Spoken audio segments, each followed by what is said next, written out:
Dear students, welcome to Math Academy. I am Dr. Asif Ali, PhD Mathematics. Students, ये H हमारे पास एक subset है D4 का। D4 हमारे पास कौन सा ग्रुप होता है? Dihedral group. इसके एलिमेंट्स कौन से हैं? A square, a cube, b, a b, a square b, a cube B.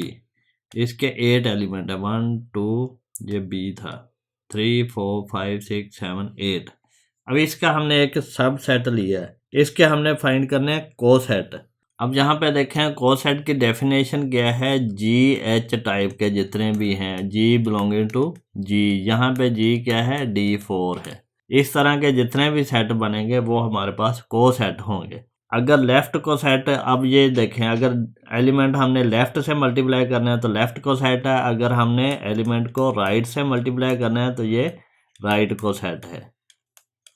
यहाँ पे एक बड़ी अहम चीज़ है, अगर हमारा लेफ़्ट कोसेट जो है वो बराबर हो जाए राइट कोसेट के, तो ये हमारा H जो है ये नॉर्मल सब ग्रुप हो जाता है। अब हम क्या करते हैं, हम लेफ़्ट कोसेट फाइंड करते हैं। इसी तरह राइट कोसेट फाइंड कर सकते हैं। एक तरीका मैं आपको बता देता हूँ। यहाँ पे देखें, पहले तो हम E से H को मल्टीप्लाई करते हैं। ये क्या आएगा हमारे पास? E, फिर आएगा EA, फिर ए स्क्वायर, फिर ए क्यूब। ये हमें पता है आइडेंटिटी के साथ कोई भी एलिमेंट मल्टीप्लाई हो तो वो सेम ही आता है। तो ये ए स्क्वायर, ए क्यूब इसी तरह आ जाएगा। तो ये इक्वल टू H की आ गया है। अब सेकंड क्या है? ए से मल्टीप्लाई करते हैं, AH इज इक्वल टू, ये क्या आएगा? ए ए स्क्वायर, ए क्यूब। तो ये इक्वल टू क्या बना? ए ही आता है, फिर ए स्क्वायर होता है, फिर ए स्क्वायर ए क्यूब होता है, फिर ए फॉर आइडेंटिटी होता है। तो ये इक्वल टू H की आ गया है।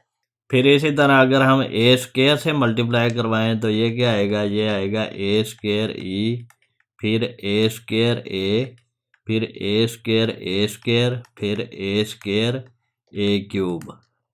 तो ये इक्वल टू क्या आएगा? ए स्क्वायर ई, ए स्क्वायर ही होगा, फिर ए स्क्वायर ए क्यूब होगा, फिर ए स्क्वायर ए फॉर आइडेंटिटी है, फिर A2 A3 A5 होगा। A5 को हम क्या लिख सकते हैं? ए फॉर आइडेंटिटी है, तो ये A आ गया। तो ये भी H के बराबर ही है। सेट में एलिमेंट इधर उधर कर सकते हैं, इसमें ऑर्डर मैटर नहीं करता, तो इसलिए ये H के बराबर ही या EH के बराबर ही आ गया, ये फर्स्ट के बराबर ही आ गया। फिर हमने ए क्यूब से मल्टीप्लाई करवाया तो ये क्या आया हमारे पास? ए क्यूब ई, फिर ए क्यूब ए क्यूब ए स्क्वायर, फिर ए क्यूब। ये इक्वल टू क्या आएगा? ये आएगा हमारे पास ए क्यूब, फिर A4 ई आता है, फिर A5 ए आता है, फिर A6 ए स्क्वायर आता है। तो ये भी H ही है। अब हम B से मल्टीप्लाई करते हैं। BH क्या आएगा? ये आएगा हमारे पास BE, BA square, BA cube. अब हमने ये फाइंड करने हैं कि यह BE ही आता है। BA क्या आएगा? BA ये हमारे पास आता है A क्यूब B, तो यहाँ पे हम लिख देंगे A क्यूब B। फिर हमारे पास BA स्क्वायर क्या आता है? BA स्क्वायर, ये A स्क्वायर B। फिर BA क्यूब क्या आएगा? ये B, ये A क्यूब AB, ये आएगा AB। तो ये हमारे पास क्या आया? BH। इसको EH ही लिख लो, ये EH के बराबर ही आ रहा है BH। ये अब डिफरेंट आ गया तो ये BH है। एक हमारे पास ये बन गया और दूसरा ये। अब देखते हैं कि ये डिस्टिंक्ट कितने बनते हैं। अब हम फाइंड करते हैं ABH। ये क्या आएगा?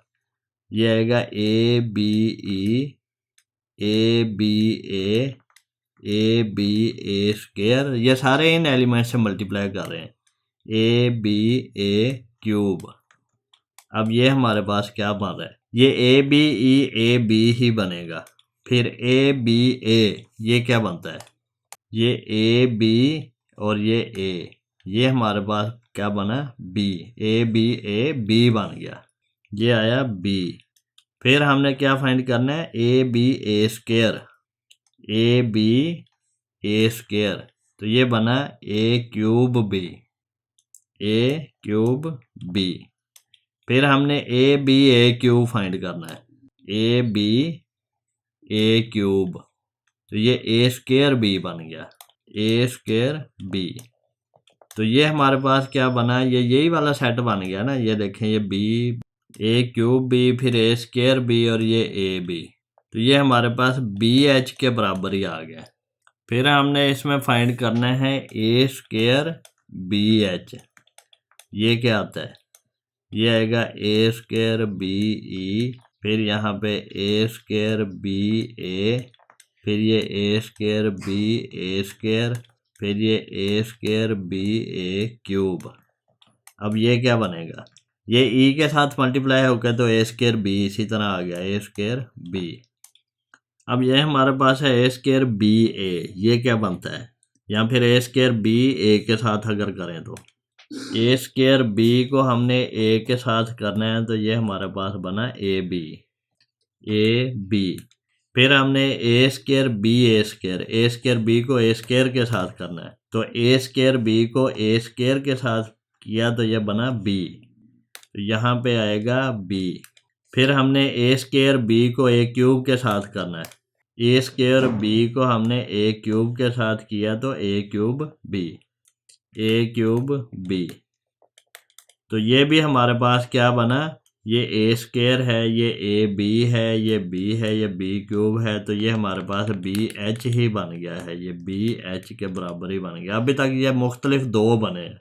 अब हमने ए क्यूब बी को मल्टीप्लाई करना है, यहाँ पे हम करेंगे ए क्यूब बी को एच के साथ मल्टीप्लाई करेंगे, तो ये क्या आएगा ए क्यूब बी ई, फिर ए क्यूब बी ए, फिर ए क्यूब बी ए स्क्वायर, फिर ए क्यूब बी ए क्यूब, ये किसके बराबर आता है, ये हमारे पास ए स्क्वायर बी इसी तरह, ए क्यूब बी इसी तरह आ जाएगा, ए क्यूब बी, क्योंकि आइडेंटिटी से मल्टीप्लाई करके सेम आता है। अब ए क्यूब बी को ए के साथ अगर करें क्या बनेगा, ए क्यूब बी को ए के साथ करेंगे तो ये हमारे पास बनेगा ए स्क्वायर बी, तो यहाँ पे आया ए स्क्वायर बी। फिर हमने ए क्यूब बी को ए स्क्वायर के साथ करना है, ए क्यूब बी को ए स्क्वायर के साथ किया तो ये बना ए बी।